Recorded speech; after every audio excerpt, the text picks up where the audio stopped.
invading another country on a completely trumped up pretext. Oh my God, have you guys ever heard of the Iraq War? If you like my content, you can go to my YouTube page and click the join button, and for as little as 99 cents a month, you can become a member. If you're a member, you get access to beautiful little emojis on live stream, and you will also get a little jester hat next to your name. You can also support me on Patreon for only $5 a month, which would be very helpful. It's helping me upgrade my equipment and such. This video here is called Why America Must Lead. I don't really know what they're referring to. I don't know if there's a particular time period they're referring to, but we'll take a look here, okay? The world is on fire. The Middle East is being torn up by war and terrorism that have forced millions of people to flee. Syria looks like the disaster of a generation. Iran seeks to dominate the region and openly declares its intention to wipe a sovereign nation off the map. While in Eastern Europe, a resurgent Russia has seized Ukrainian territory by force of arms. China is flexing its muscles against. I'm sorry, I just got to point this out. The name of this video, Why America Must Lead, talking about Russia invading a sovereign country, Ukraine, which absolutely is a war crime, and it's an imperialist action. It is murderous. Putin is a maniac. But to criticize Russia and claim America must lead when, oh, I'm sure America has never done that, right? We've never unjustly invaded a country, destabilized a country in the Middle East, right? Built an empire like China is right now. No, America's done none of that, right? It's only been Iran.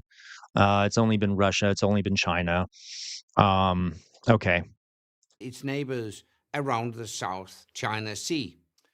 There is only one nation in the world capable of putting out these fires. That nation is, of course, the United States. Oh, yay, for us all. Many Americans yay. will argue, understandably, that this is not fair. It may not be fair, but it is a fact. Only America has the diplomatic reach, the financial resources, and the firepower to lead the free world against the autocrats. Again, folks, if you've watched my streams before, you know very well that America has been complicit in propping up dictators all around the world. So it's hilarious for him to say the U.S. leads the world against, autocrats, rogue states. Israel is a rogue state right now. Absolutely 100%, completing a mass genocide, unconditional support from the United States. We have overthrown multiple democratically elected governments historically. Heck, right now, Trump is positioning a bunch of warships outside of Venezuela. So hilarious that he's saying the U.S. needs to lead the world against autocrats and rogue states, while the United States is propping up both of those things and has often been the reason behind them. Rogue states and terrorists that are trying to overwhelm it. Terrorist? Oh, okay. Well, I don't know what you would call drone strikes, folks, but that's state terrorism, okay? The United States has done terrorism. If anyone wants to look up what the United States did in Latin America, look up Operation Condor, where we funded terrorist right-wing groups and stuff in order to suppress the left in Latin America. The CIA has done terrorist attacks, okay? So this, again, funny. As the Prime Minister of Denmark from 2001 to 2009, and the Secretary General of NATO from 2009 to 2014, I know how important American leadership is. I've seen firsthand what happens when America tries to lead from behind instead of leading from the front. A case in point, Russia illegally and Okay, so I see where he's going with this. He is actually, I will say, he is partially right about this. The Crimea, Putin invaded the Crimea and annexed it during the Obama administration. And when you have an autocrat that does something like that, the last thing you want to do is appease them and let them get away with it, okay? Obama kind of did. He did start supplying Ukraine with some weapons, but he sort of let Russia do that. Again, I'm not saying I want the United States to be, this empire that does all this thing. I think the world should have stood up to Putin. But I get his point on this one. Next Crimea in March 2014. The first gunpoint land grab in Europe since the end of World War II. U.S. Secretary of State John Kerry called it an unbelievable act of aggression. He went on, "You just don't, in the 21st century, behave in 19th century fashion by invading another country on a completely trumped up pretext." Oh my God, have you guys ever heard of the Iraq War? You just don't, in the 21st century, behave in the 19th century by invading another country on a completely trumped up pretext, like, I don't know, weapons of mass destruction. Oh gosh, John Kerry telling on himself, telling on the United States there. I know he's not referring to that, but hilarious. This might be an admirable statement of principle, but as a guide to policy, it is dangerously naive, because whether it was believable or not, it happened. The first half of the 20th century was the bloodiest in human history. Yeah. That was before America became a global superpower. Since America's ascendancy, the major world powers have coexisted in relative peace. He's misidentifying the reason for this, okay? During World War I and World War II, a lot of the other powers of Europe destroyed themselves twice, which basically left an opening for the United States to become the global power. On top of that, there was another global power. There was the Soviet Union. It wasn't as strong as America, but also it is hard for big countries to engage in massive conflict when they have a boot on their neck in the form of the American empire or America's nuclear prowess and things like that. So there have been studies that show the invention of nuclear weapons. There was actually a massive decrease in the amount of people that died in armed conflict because now the big powers don't want to fight each other because they have nukes. That being said, it also keeps us always on the edge of global extinction because of nukes. Not sure if that's a good trade-off. I suppose partially, but anyway, yeah. So also, by the way, the Roman Empire under Caesar Augustus implemented something called the Pax Romana or the Pax Augusti, which basically was like the Roman peace. But yeah, they caused peace because they had occupied and they had controlled all the people that would have been fighting anyway. Okay. Now that peace is threatened, and America must step forward again. Simply put, no one else can do it. Europe is too weak and divided to lead the world. The free nations have an essential role to play, and But I don't really understand the assumption here. So, are we assuming there needs to be one superpower that does control everything?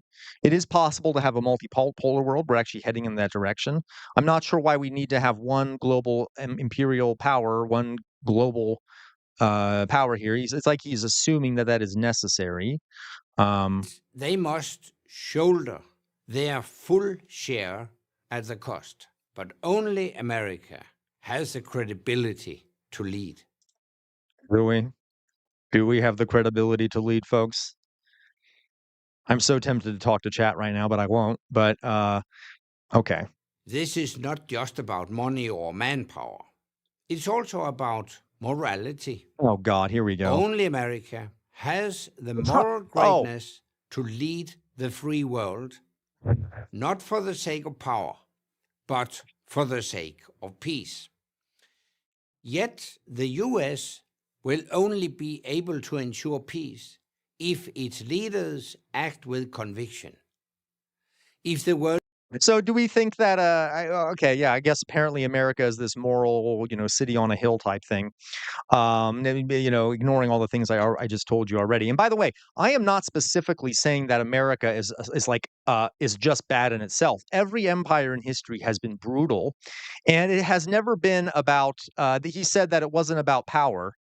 No, it's about power. Okay, it's 100% about power. It always has been for every empire in history.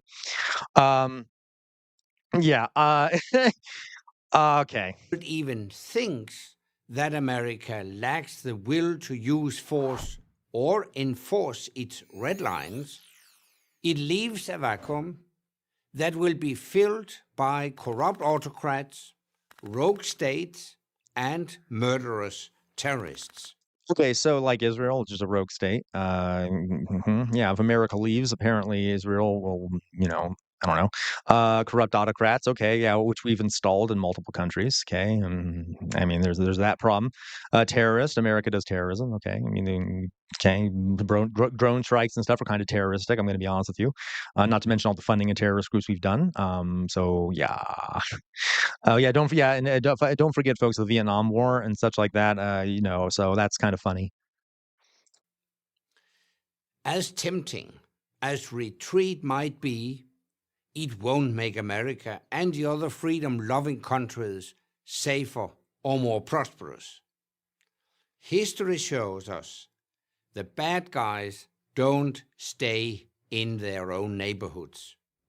We only need to look at Pearl Hmm. Harbor Oh or yeah, here we 9/11 go. to be reminded that the safe Okay, folks, this is going to be a spicy take here. Uh, I'm not supposed to talk to chat. Regardless, one of the big reasons why, and I hate, by the way, hate Osama bin Laden, not defending him at all. One of the big reasons why he wanted to attack the United States was because of American support for Israel. And a lot of times it is viewed as like this attack came out of nowhere. They hate us because they hate us, and things like that. And it was an absolute crime. Thousands of very innocent people died. It was monstrous, and he is a monster. But to claim that it was just like, oh well, they'll just attack you out of nowhere, right? There's more to it than that. So that's sort of historically inaccurate. Um, yeah. So just a side note there. safety of Americans is deeply connected to the rest of the world. And the stability that has permitted the vast and worldwide economic expansion since World War II, an expansion that has lifted billions of people out of poverty, could not have happened if America had not guaranteed it. But freedom Debatable. There is some truth in the fact that America, I mean, after World War II, there was pretty tremendous economic growth around the globe. Obviously, some places more than others, and it was sort of just natural growth given new technologies and stuff. I would not say that's because of America. That's a complicated issue. stability, and prosperity don't come for free. And they are not the norm, they are the exception. An American retreat will unleash a new plague of dictators and oppressors who seek Yeah, you always gotta show Stalin, these images of Stalin and Hitler, gotta fearmonger about this. There is some truth in that, like, again, like Putin, who just kinda has those tendencies, but those are sort of the icons of hatred in America, like Hitler, Stalin.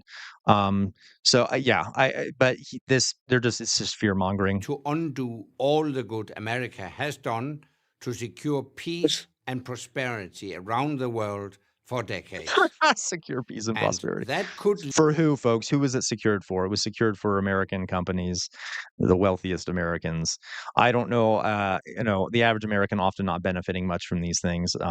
I mean, maybe a little bit just from global trade and stuff, but I mean, okay. lead to a fire no one will be able to put out. I'm Anders Fogh Rasmussen for Prager University.